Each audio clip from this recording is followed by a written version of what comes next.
All right, happy Friday, you guys. We're back again. Last day of talking about our story elements, characters, settings, events, narrator. So one of the best ways to practice this, and you'll hear me tell y'all this about our morning messages when we repeat them some days, repetitiveness is a really good way to instill those lessons and learn the information. So, and one way to really practice the story elements is to read books by the same author, sometimes with the same characters, sometimes with different characters. So today we're going to read again another Fancy Nancy book, and we're going to go through and list our characters, our settings, our events, and our narrator for our message today. All right, Fancy Nancy, Brilliant Stars by Jane O'Connor. And again, our pictures are based on the art of Robin Price Glaser. Fancy Nancy, Brilliant Stars. Woo! All right, we have a lot of words in here today that we're going to go over. Some of our sight words are going, have, I, like, and we. And you have words that have short I in them. So I'll hold that there. Y'all can pause and write some of these words later. You can come back to this message and work on short I words later. And then you have your Fancy Nancy words. You can sound out syllables in these words. Planetarium, planets, show, sky, star, and stars. All right, let's get to reading.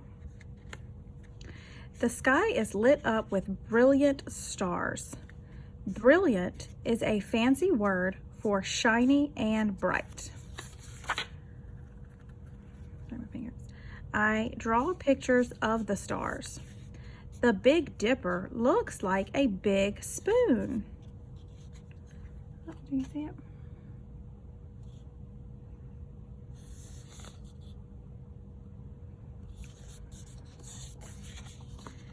I spin like the planets. I get dizzy. Look at her solar system. That's pretty cool. We are going on a trip to the planetarium. We will see a star show. It is rainy and windy.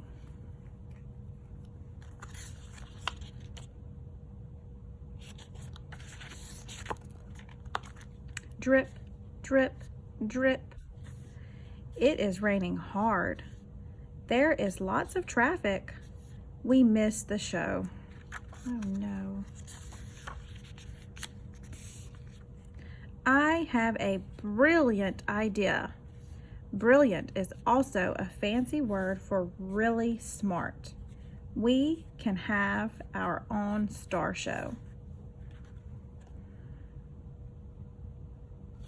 The end. All right, so let's talk about, in this book this time, we knew that she was going with some other people on her trip to the planetarium, but really the only character we had during the story was who? That's right, was Fancy Nancy. What was our setting? It was mostly in the car, right? Because they were on a road trip.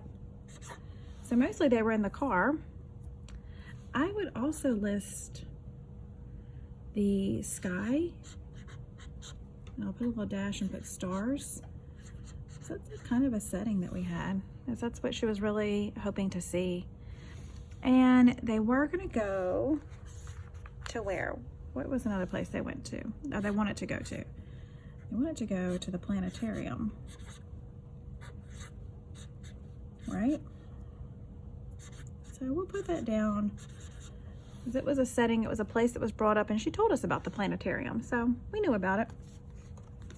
We could always, if you were writing at home, you could always write about what you think the planetarium might be. Even though we didn't get to see it in the story, you could predict, which is what we get our students in class to do a lot of times when we read stories. We'll pause and ask them to predict what they think something might be. So you can do that with your writing.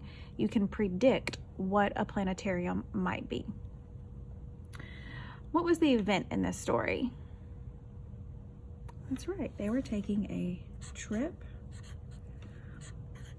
to the planetarium.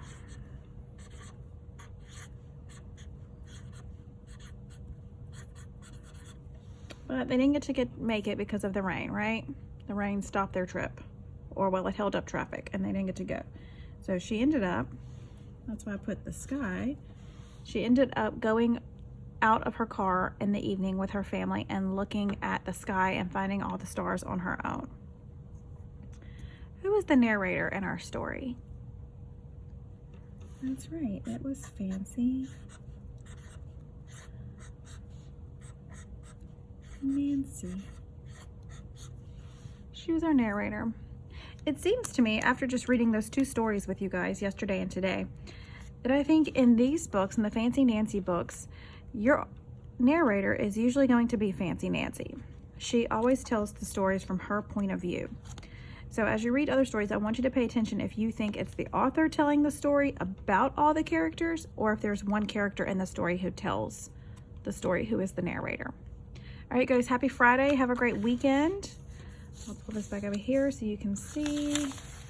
So we did Thursday and Friday, listed those. So I want you to continue to pay attention. You don't always have to list them. You can just talk about them with the adult at your house that reads with you and just see what, who the character, setting, events, and narrator are. And continue to talk about authors and illustrators as well when you read. These are all really important elements of books and stories that you need to know. Have a great weekend.